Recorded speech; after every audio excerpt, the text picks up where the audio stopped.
दोस्तों, हमारे सतनामी समाज को हमेशा से टारगेट किया जाता है। कहीं पे मूर्ति तोड़ी जाती है तो कहीं जैत खाम जलाया जाता है, कहीं जैत खाम को काट करके फेंक दिया जाता है, तो कहीं तोड़ फोड़ मचा देते हैं कुछ अज्ञात लोगों के द्वारा।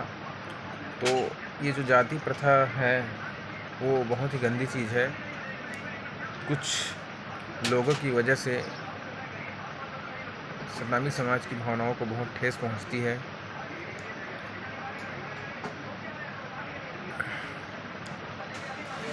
एक दूसरा घटना घटती है, उसके बाद फिर कोई दूसरा घटना सामने आ जाती है सतनामी समाज के प्रति।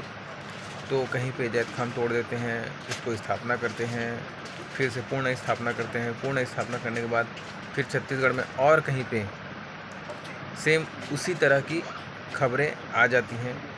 तो हमारे सतनामी समाज को टारगेट किया जाता है। तो ऐसे मुझे लगता है कि मेरे हिसाब से जो 5 प्रकार हैं, जैसे मैं आपको 5 प्रकार अभी बताऊंगा अपने हिसाब से। तो ये कारण हो सकते हैं सतनामी समाज को टारगेट करने की। दोस्तों, आज़ादी के इतने वर्ष हो गए हैं लेकिन भारत में जाति भेदभाव कभी अभी तक हटा नहीं है, अभी तक ख़त्म नहीं हुआ है।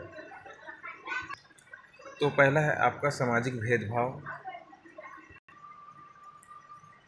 दोस्तों, जातिगत भेदभाव और ऊंच नीच अभी भी जाति भेदभाव ऊंच नीच की भावना अभी भी विद्यमान है। सतनामी समाज को अक्सर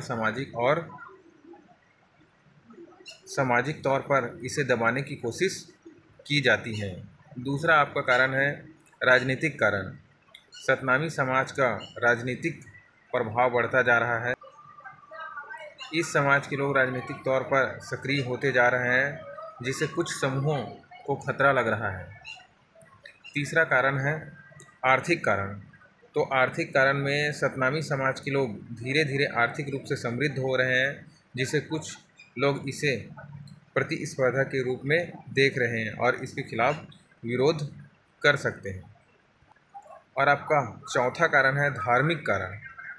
धार्मिक विश्वासों और प्रथाओं में अंतर के टकराव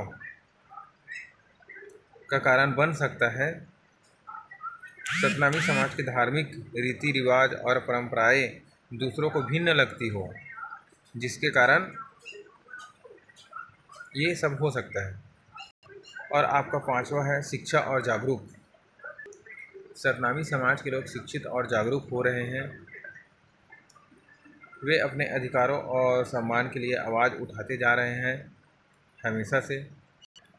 और कुछ लोगों को लगता है कि यह खतरे का कारण हो सकता है, खतरे के रूप में देख रहे हैं। इस समस्या का समाधान करने के लिए सामूहिक रूप से प्रयासों और सामाजिक जागरूकता की आवश्यकता है। सतनामी समाज और अन्य सामाजिक समूह को मिलकर इन चुनौतियों का सामना करना होगा और समानता, न्याय और सम्मान की दिशा में प्रयास करने की ज़रूरत है।